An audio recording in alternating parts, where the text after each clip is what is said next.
Hola, bienvenidos a un nuevo video de Politic. Soy Eduardo Vargas.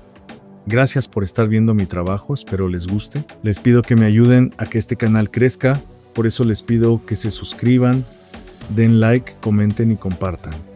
Gracias. En este video les daré una breve explicación y mi opinión de lo que es el Plan México de la presidenta Claudia Sheinbaum, así como lo que algunos especialistas y periodistas serios opinan de él. Empezamos. México está en la cúspide de una nueva era, un tiempo para acciones audaces que ahora sí logren el desarrollo del país. Esta era inició en 2018 con la llegada del presidente Andrés Manuel López Obrador. Ese fue el primer piso y ahora estamos en el segundo piso de la transformación. La 4T, que somos todos los que apoyamos este proyecto, es la fuerza impulsora detrás del Plan México 2030. El plan es una estrategia integral para impulsar a México a las primeras filas de las economías globales. Para empezar, el plan pretende que México se posicione en el lugar 10 de las economías del mundo.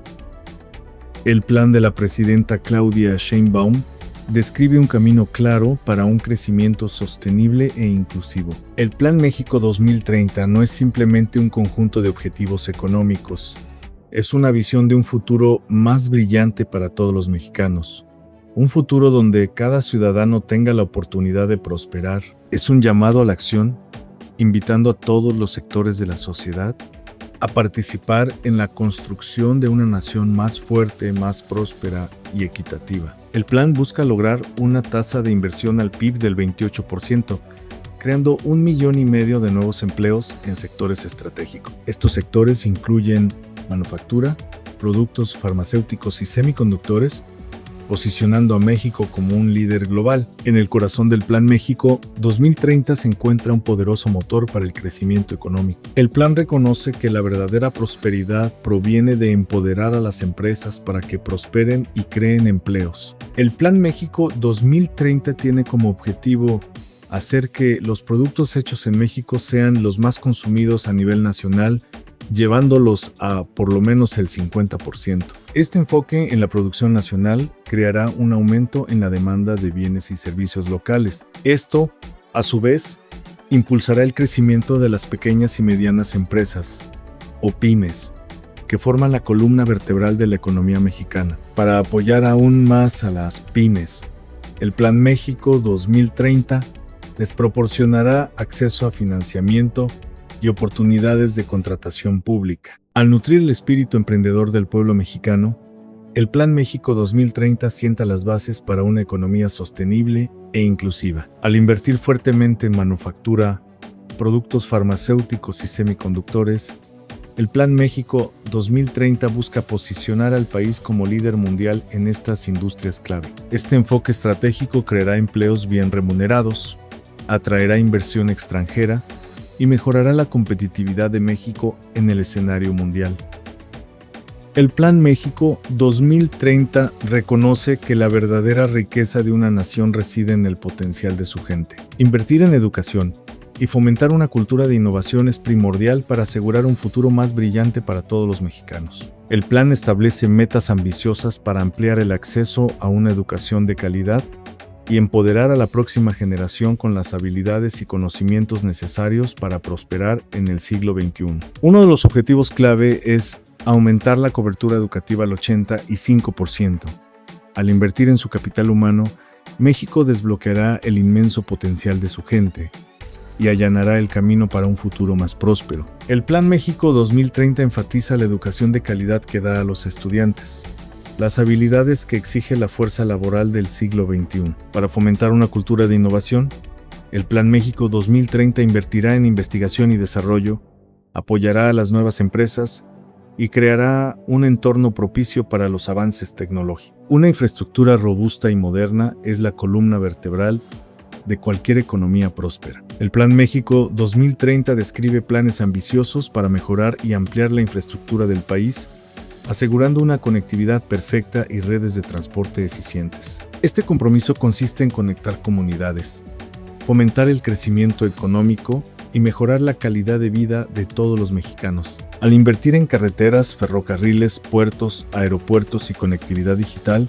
el Plan México 2030 busca reducir los costos de transporte y mejorar la competitividad comercial. El plan establece objetivos ambiciosos para el uso de energía limpia, con el objetivo de generar el 54% de la electricidad del país a partir de fuentes renovables. Si bien el Plan México 2030 describe una visión audaz para el futuro, reconoce que el camino por delante no está exento de desafíos. Abordar estos desafíos de frente, con transparencia y determinación, es crucial para garantizar la implementación exitosa del plan.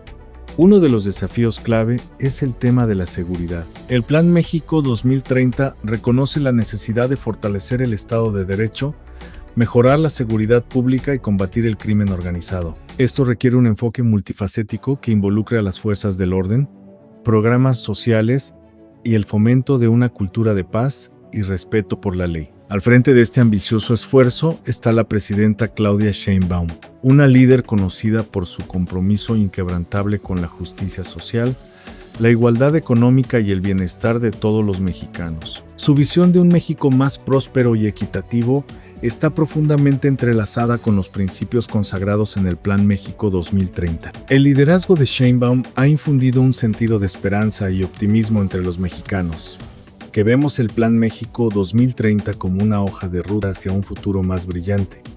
Ahora veamos algunas opiniones de especialistas y periodistas serios e importantes de nuestro país.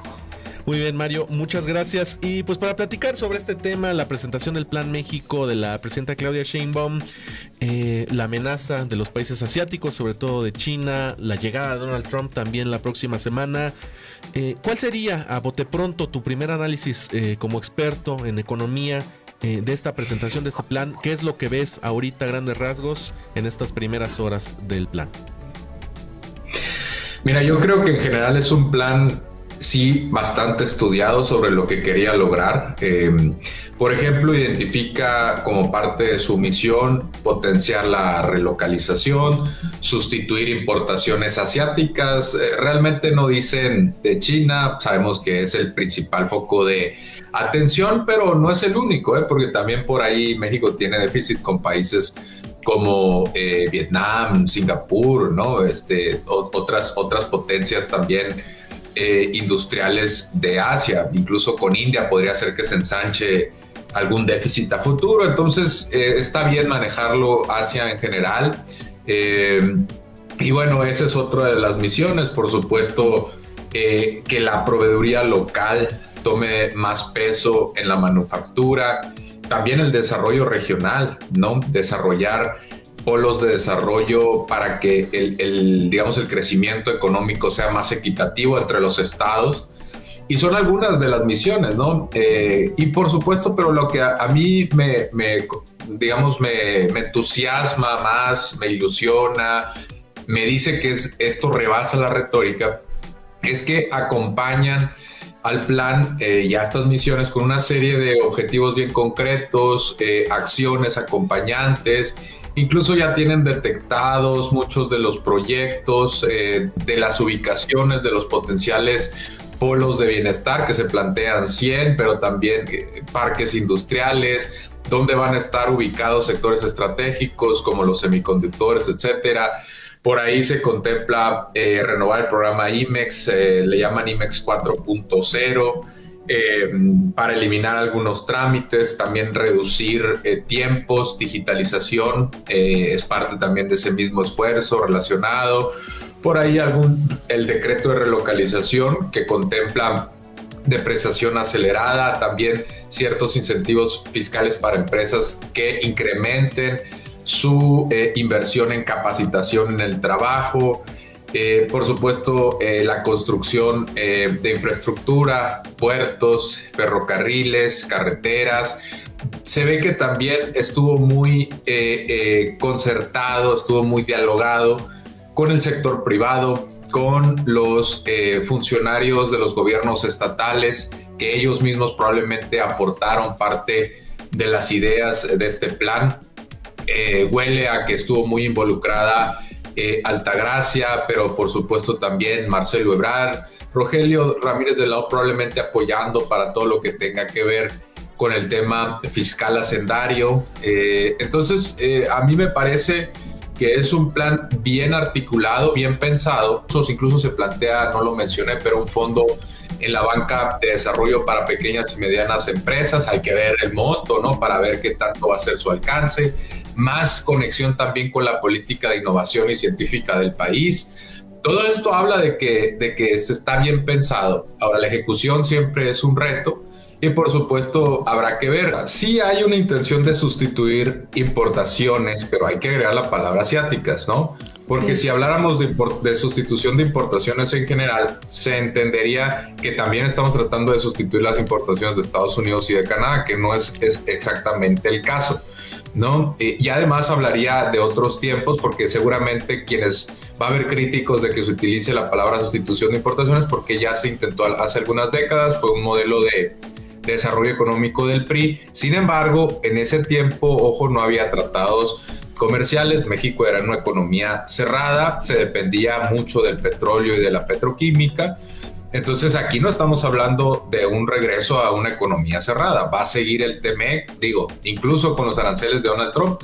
México está abierto a seguir intercambiando con los Estados Unidos y en menor medida con Canadá y otros socios comerciales, porque además México tiene muchos tratados de libre comercio. Va a seguir impulsando las exportaciones. De hecho, gran parte de este impulso de la relocalización no es desarrollar necesariamente únicamente la industria nacional.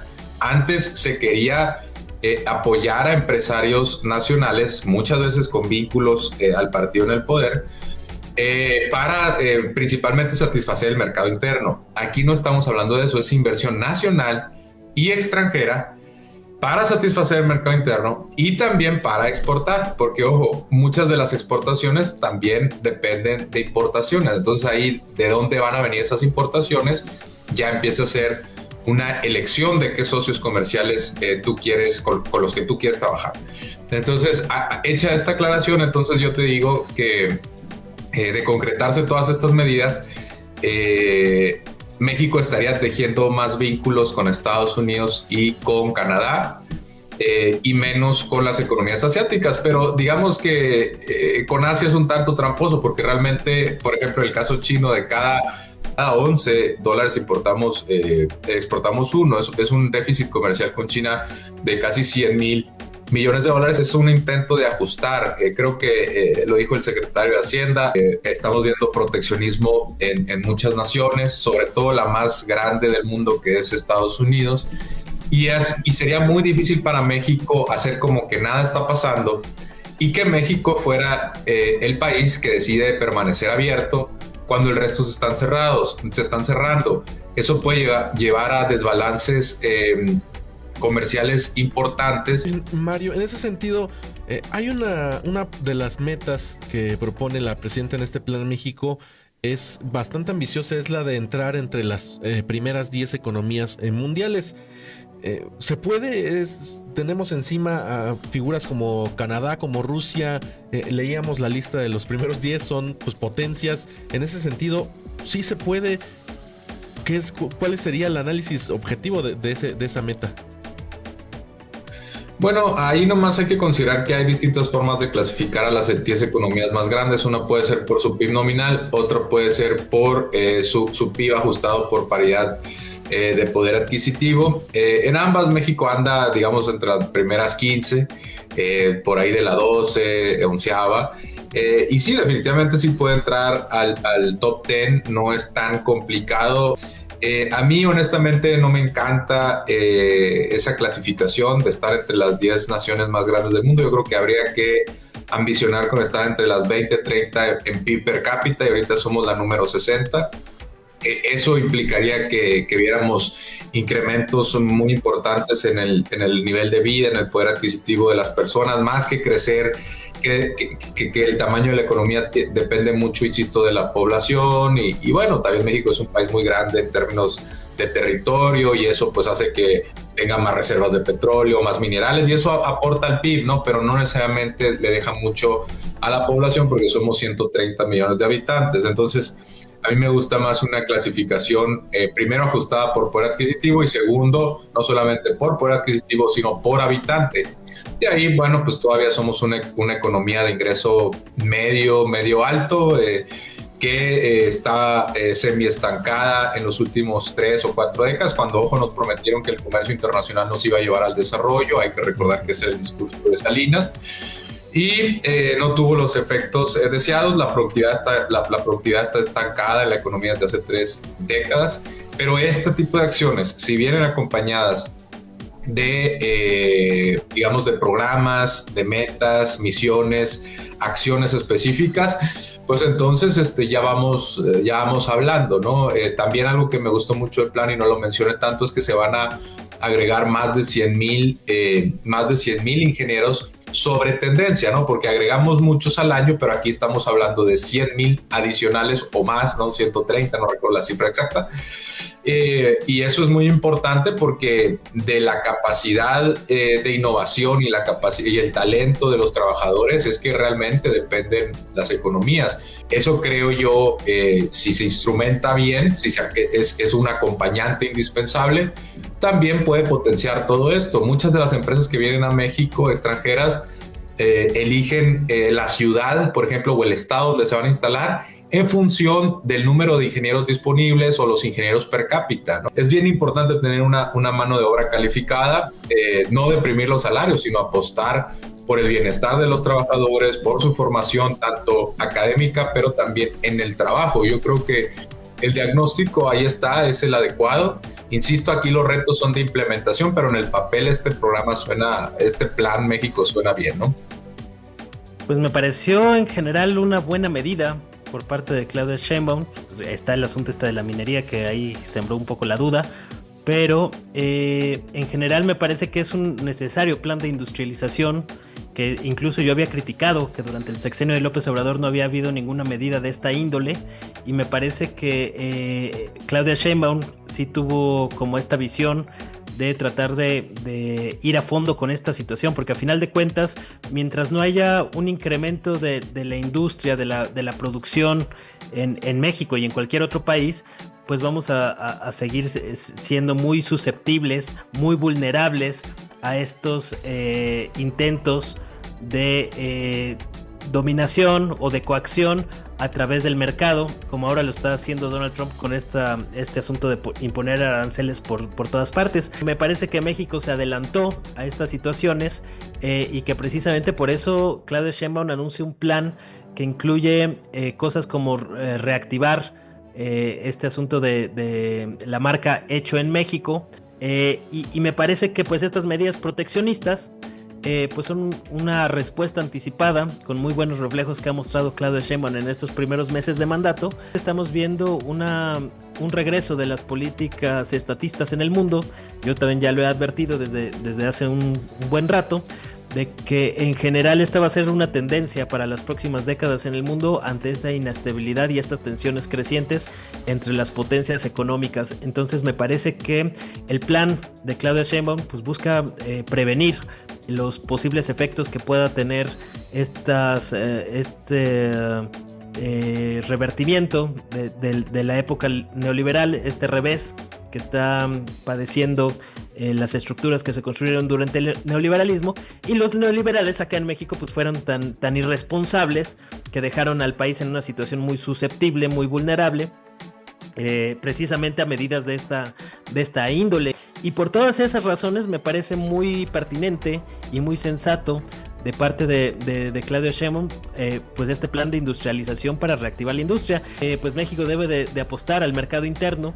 Por eso también hicieron un llamado muy enfático a la élite empresarial, a las cúpulas económicas que estuvieron ahí presentes en el anuncio de este informe, a que pusieran mucho énfasis en pagar buenos salarios a los mexicanos, porque se necesita precisamente reactivar el consumo interno.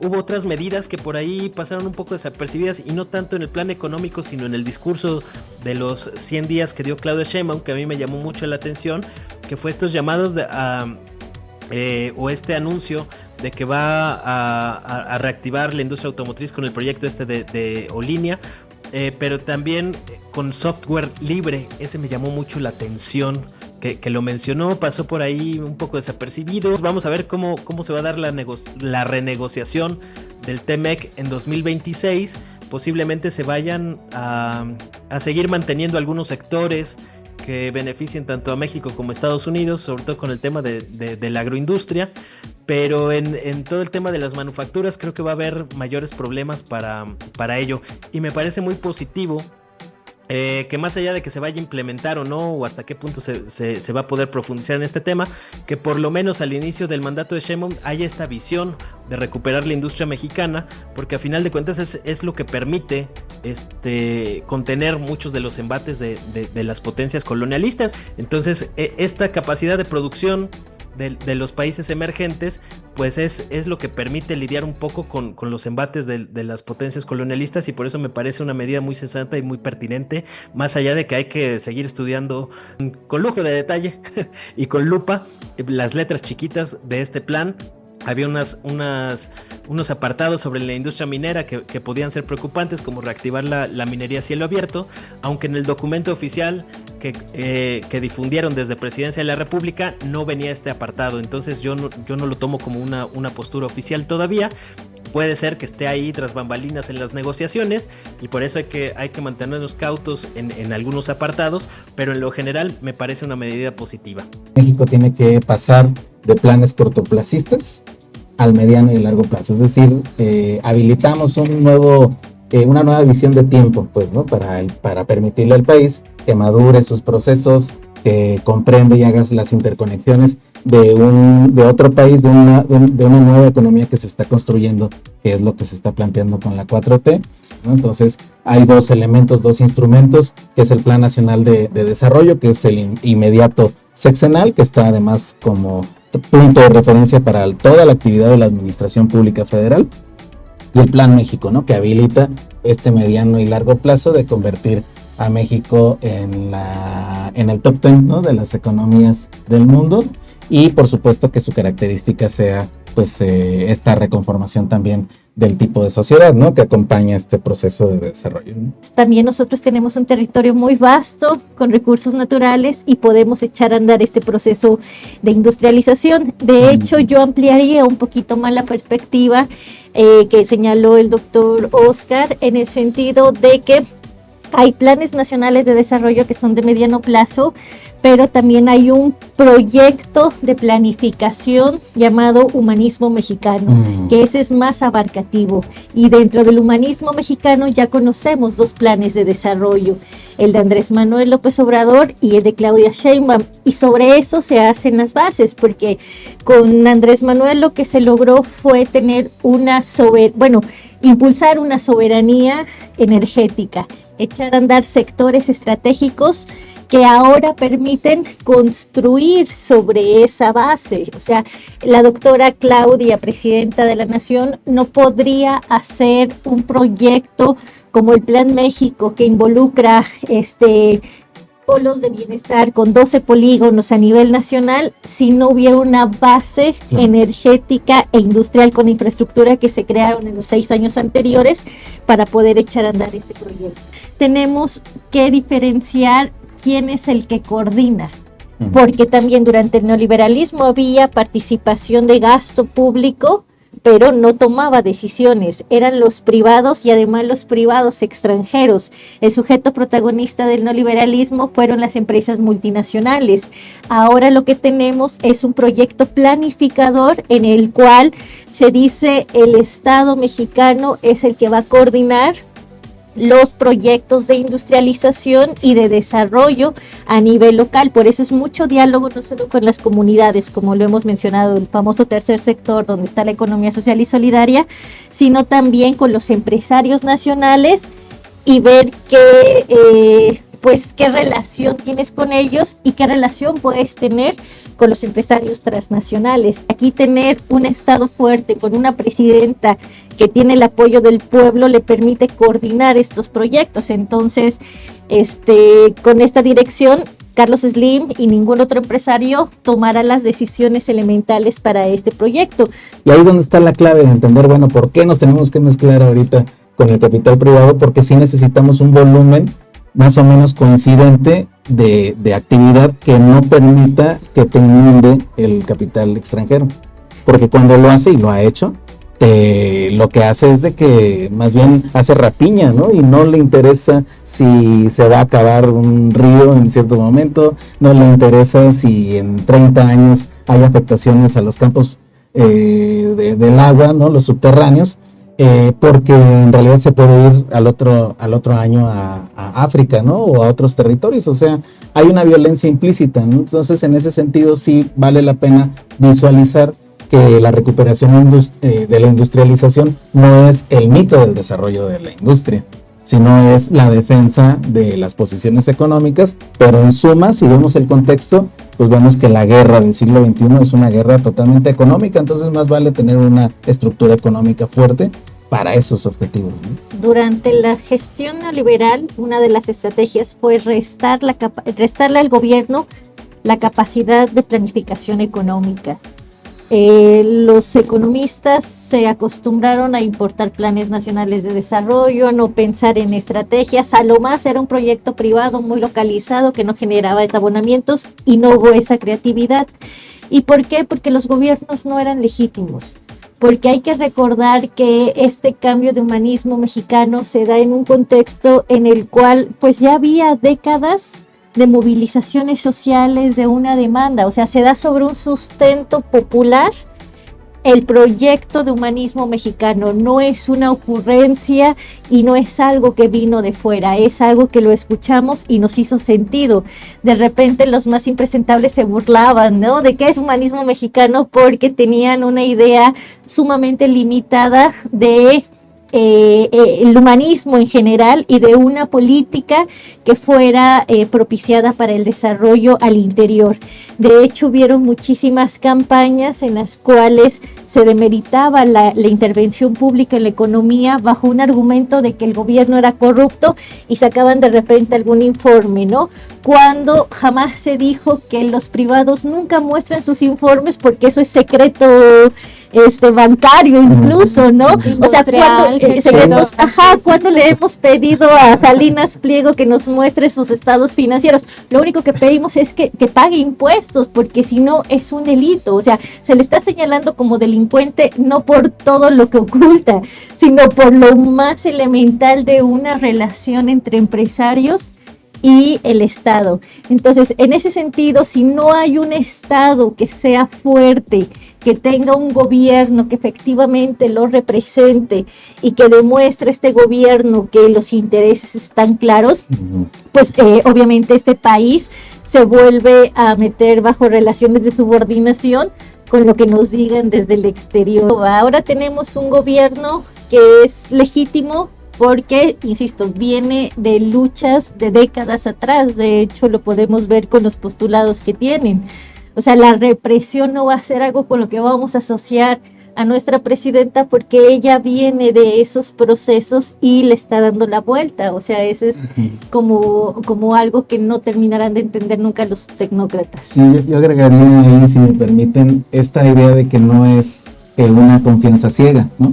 Sino de que también el asunto es de que históricamente hay posibilidades reales de lograr los objetivos que se están planteando. Es decir, ya tuvimos una primera intentona en el siglo XX con lo que se conoció como el milagro mexicano, el desarrollo estabilizador, toda esa parte, donde México mostró una capacidad, una potencia de crecimiento importante. O sea, estamos hablando que en algunos años pudo alcanzar México en un crecimiento del 11% del Producto Interno Bruto, y el promedio general desde 1930 hasta el 70, 39 al 70, 6.4, ¿no? 8. Totalmente distinto de lo actual. Luego viene todo lo que conocimos en el modelo neoliberal, por supuesto es una suspensión de esa dinámica, pero en estos momentos en que está recuperándose otra vez esa posibilidad, que se vuelve a hablar, se vuelve a anunciar con claridad: sustitución de importaciones, soberanía energética, planes estratégicos, es decir... el segundo milagro mexicano. El segundo milagro mexicano, pero ¿qué cambio o cuál sería la diferencia también? Es de que, pues, no es un detalle menor también, que esa primera intentona no fue acompañada realmente por el sector social, porque fue reprimido, ¿no? Y ahora tenemos la oportunidad del milagro 2.0, pero, y esto es lo que es, digamos que nuestra negociación, ¿no? El desarrollo tiene que tener al centro al sector social.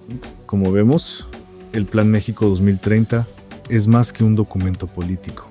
Es un faro de esperanza, un testimonio de la fe inquebrantable en el potencial de México. Es un llamado a la acción que nos invita a todos los mexicanos a unir nuestras manos y embarcarnos en un viaje hacia un futuro más brillante. La implementación exitosa del Plan México 2030 promete transformar a México en una potencia económica mundial. Es una visión de un México donde cada ciudadano tenga la oportunidad de prosperar, donde se erradique la pobreza y donde los frutos de la prosperidad se compartan equitativamente. Mientras México se embarca en este viaje transformador, el mundo nos observa sabiendo del potencial que tenemos. Hagamos que este gigante dormido, con el espíritu inquebrantable del pueblo mexicano, despierte y México sea la potencia que debe ser. Espero que estén de acuerdo conmigo. Les invito a dejar sus comentarios para saber qué opinan. Espero les haya gustado el video. Los invito a suscribirse y regálenme su like. Los espero en el próximo video. Gracias por ver. Hasta pronto.